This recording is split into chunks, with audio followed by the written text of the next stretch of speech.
sai wata rana masoyi zambar ka. Assalamu alaikum mutumina.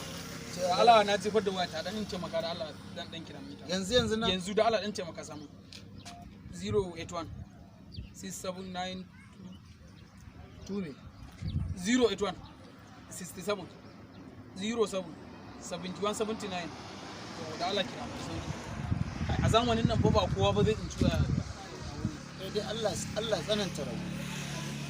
Kai ga hello assalamu alaikum